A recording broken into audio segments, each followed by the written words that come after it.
अस्सलाम वालेकुम। उर्दू फोरम में खुश आमदीद। आज की इस वीडियो में हम उर्दू क्लास शिशम का सबक नंबर 7 रहम दिल मचेरा की मश्की सवालात का मुतालिया करेंगे। साथ साथ ये भी बताते चलें कि ये सिलेबस जो हम पढ़ रहे हैं ये आफाक सन सीरीज़ का एक नया एडिशन है।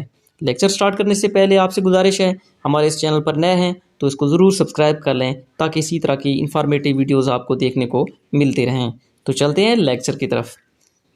तफहीम है जी, दिए हुए सवालात के जवाब लिखें। पहले सवाल का जवाब है, बूढ़ा मछेरा मछलियों को 3 हिस्सों में तकसीम करता था। अगला सवाल का जवाब है, एक दिन मौसम बहुत ख़राब था, बिजली चमकने के साथ साथ तेज़ हवा भी चल रही थी। बूढ़ा मछेरा कब से जाल पानी में डालकर मछली फंसने का इंतज़ार कर रहा था। आखिर मायूस होकर जाल समेटने लगा तो एक सुनहरी मछली जाल में फंस गई।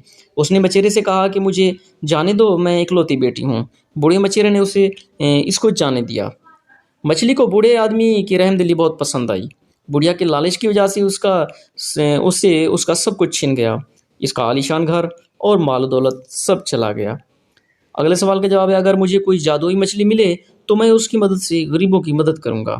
जितना हो सके गरीब और नादार लोगों की मुश्किलात दूर करने की कोशिश करूँगी ताकि कोई भूखा ना सोए और सब बच्चे स्कूल जाकर तालीम हासिल करें। अगले सवाल की तरफ बढ़ते हैं जी। सवाल के दुरुस्त जवाब के सामने टिक और गलत के सामने क्रॉस लगाना है। तो ये आपने टिक क्रॉस अपने बुक को देखते हुए टिक क्रॉस लगाने हैं। जिस तरह लिखा हुआ है, मछेरा बहुत लालची था, बूढ़ा मछेरा रोज़ नहर जाकर मछलियाँ पकड़ता था। बुढ़िया ने अपने शोहर से नए घर की फरमाइश की। बुढ़िया का लालच रोज़ बरोज़ बढ़ने लगा। तो ये इनके जवाब आप इस सबक को पढ़ने के बाद बखूबी दे सकते हैं। तो मिलकर करें बात। नंबर 3, इस कहानी से आपने क्या सीखा, अपने अल्फाज में बताएं। इस कहानी से एक तो ये सबक मिलता है कि रहमदिल इंसान के साथ हमेशा अच्छा होता है, नेकी का बदला हमेशा नेकी से ही मिलता है। और दूसरा सबक ये मिलता है कि लालच बुरी बला है, जो इंसान लालच करता है वो हमेशा नुकसान उठाता है। इस चीज़ पर शुक्रगुजार रहना चाहिए जो अल्लाह ने आपको दी है। नंबर 4 है जी, आपस में बातचीत करें कि क्या बुढ़िया को उसका लालच की यही सज़ा मिलनी चाहिए थी। तो इसका जवाब है जी, बुढ़िया को इसके लालच की यही सज़ा मिलनी चाहिए थी। अगर उसे ये सज़ा ना मिलती तो वो कभी सबक हासिल ना करती, बल्कि इसका लालच रोज़ बरोज़ बढ़ता रहता और उसे तबाही के रास्ते पर ले जाता। बढ़ते हैं अगले सफ़े की तरफ। कवायद सीखें। ख़त कशीदा अल्फाज के मुतज़ाद लिखने हैं जी। ये सड़क बहुत तंग है, मतलब तंग का मुतज़ाद खुली है। ये तौलिया गीला है, गीला का मुतज़ाद खुश्क है। पौधा फूलों से भरा है, मतलब कांटों से भरा है। इस वक्त फ़ारिग है। फ़ारिग का मसरूफ़ आएगा और कंजूस का सखी आएगा। आगे बढ़ते हैं। मुतलाज़िम अल्फाज हैं। ये ऐसे अल्फाज होते हैं जिनको ज़हन में आते ही उसके मुतालिक चीज़ें ज़हन में आती हैं। मतलब अगर बाज़ार का जिक्र कर रहे हैं तो बाज़ार से मुतालिक दुकानें हैं और मुख्तलिफ़ चीज़ें हैं, उनका जिक्र आ जाता है। जिस तरह आप यहाँ लिखा हुआ है आसमान, मतलब क्या है, बादल, चाँद, सितारे, परिंदे, इन चीज़ों का हमारे ज़हन में ख्याल आता है। जब ख़ानदान का जिक्र करते हैं तो उसमें दादा दादी, नाना नानी, अम्मी भाई, इस तरह के अल्फाज ज़हन में आते हैं। स्कूल, मतलब स्कूल में किताबें होती हैं, उस्तानी है, पेंसिल है, पढ़ाई है, ये चीज़ें हैं। शहर, इमारतें, पार्क, सड़कें और पुल। और मस्जिद में मौजूद जो मुतालिक चीज़ें हैं, नमाजी हैं, इमाम है, अज़ान है और नमाज।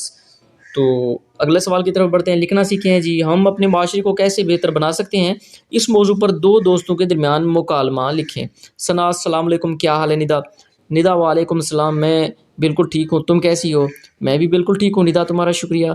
निदा, हमारे माशरे में जुराइम और बेरहमी दिन ब दिन बढ़ती जा रही है। सुबह का खबरनामा देखा तो बड़ा अफसोस हुआ। रोज़ाना इतने जराइम होते हैं, बेबसी, बेईमानी, चोरी, डकैती, ये सब चीज़ें तो आम हो गई हैं। सही कहा निदा, हमारे लिए लम्हा फ़िक्रिया है। हमें जराइम की रोकथाम के लिए हल ढूंढने होंगे। निदा, एक माशरे को मिसाली माशरा बनाने के लिए हमें इन मसाइल की जड़ तक पहुँचना होगा, फिर इसका हल निकालना होगा।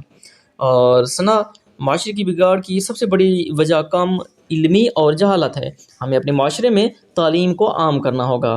दीनी और दुनियावी तालीम दोनों को फ़रोग़ देने के लिए कोशिश करनी होगी। कलम एक ऐसा हथियार है जिससे हर बुराई को ज़ेर किया जा सकता है, शऊर पैदा किया जा सकता है। निदा, जब लोग तालीम हासिल करेंगे तो अपने आप से इस्लाह करना शुरू करेंगे। अपनी इस्लाह के लिए अपने अंदर सब्र लाना होगा और रहमदिली और मेहरबानी को अपनाना होगा।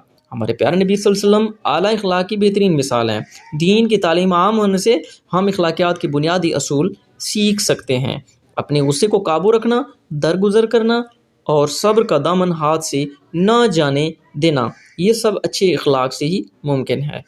ثنا، تعلیم ہمیں ایک ذمہ دار شہری بناتی ہے، انسان قوانین کی پابندی کرتا ہے۔ ندا، بالکل صحیح کہا ثنا، ایک مثالی معاشرے کی بنیاد تعلیم ہے، آؤ مل کر تعلیم عام کریں، اپنے وطن کو ایک مثالی وطن بنائیں۔ اگلا سوال ہے جی، میرے خواب کے عنوان پر ایک مضمون تحریر کرنا ہے۔ ہر انسان اپنے ماحول اور معاشرے کو سامنے رکھ کر اپنی ترجیحات کا تعین کرتا ہے۔ اپنی اپنی سوچ اور افکار کے مطابق کوئی ڈاکٹر بننے کو اپنی منزل قرار دیتا ہے تو کوئی انجینئر بننا پسند کرتا ہے، کوئی سائنسدان بن کر اپنا نام روشن کرنا چاہتا ہے تو کوئی پائلٹ بن کر مطلب اس کو شجر کے منصوبے بناتا ہے، تو کوئی بڑا تاجر بن کر بازار اور تجارت میں اپنا لوہا منوانا چاہتا ہے، تو کوئی بڑا لیڈر بن کر قوم اور عوام کی خدمت کے نام پر اپنی دکانداری چمکانا چاہتا ہے۔ تو میرے خواب ہیں، میرے بھی کئی خواب ہیں جن کو پورا کرنے کے لیے دن رات محنت کرتا ہوں۔ اپنی منزل سے تک پہنچنے کے لیے ایک لمبا راستہ جو صرف محنت اور لگن سے طے کیا جا سکتا ہے۔ میرا ایک خواب تو ڈاکٹر بننا ہے، اور ڈاکٹر بن کر غریبوں اور ضرورت مندوں کے لیے کام کرنا۔ اس کے علاوہ میں ایک ہسپتال بنانا چاہتا ہوں جس میں ہر ضرورت مند کا مفت علاج ہو اور سستے داموں ادویات میسر ہوں۔ ڈاکٹر بن کر میں اپنے والدین کے ساتھ ساتھ اپنے ملک کا نام بھی روشن کرنا چاہتا ہوں۔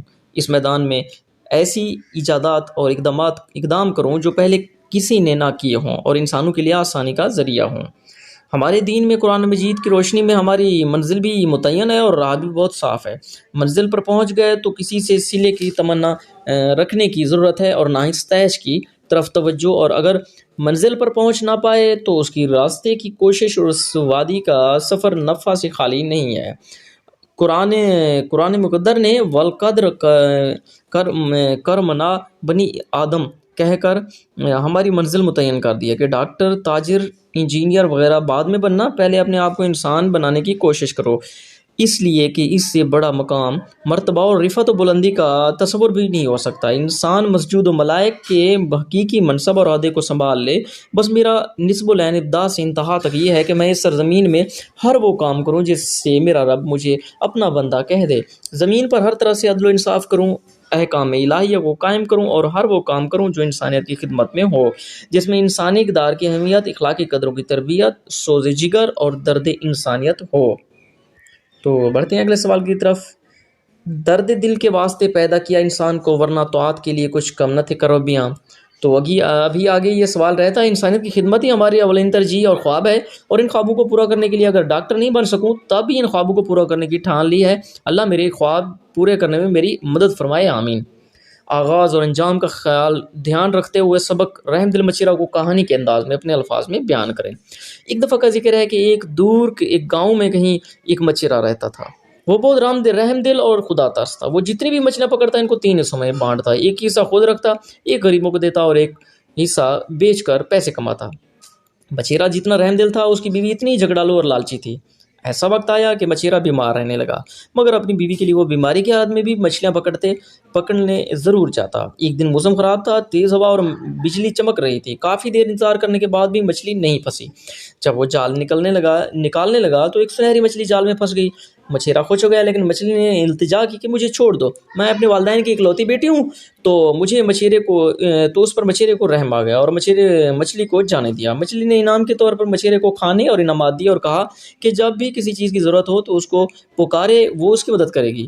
مچھیرے نے جب گھر جا کر یہ کہانی اپنی بیوی کو سنائی تو وہ لالچ میں آ گئی اور روز کوئی نہ کوئی فرمائش کرنے لگی۔ مچھلی مچیرے کے کہنے پر اس کی ہر تمنا پوری کرتی رہی۔ آخر ایک دن مچیرے کی بیوی نے کہا کہ مجھے رانی بنا دو۔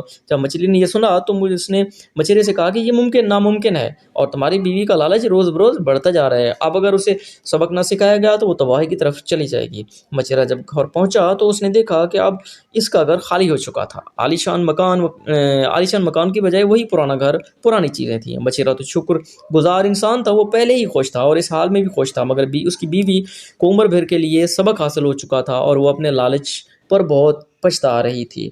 تو عزیز طلباء، یہ تو تمہارا آج کا سبق نمبر 7، اگلے لیکچر میں سبق نمبر 8 پڑھیں گے۔ اور آخر میں آپ سے گزارش ہے کہ آپ نے ابھی تک ہمارے اس چینل کو سبسکرائب نہیں کیا تو اس کو ضرور سبسکرائب کر لیں تاکہ اسی طرح کی انفارمیٹیو ویڈیوز آپ کو دیکھنے کو ملتے رہیں۔ والسلام۔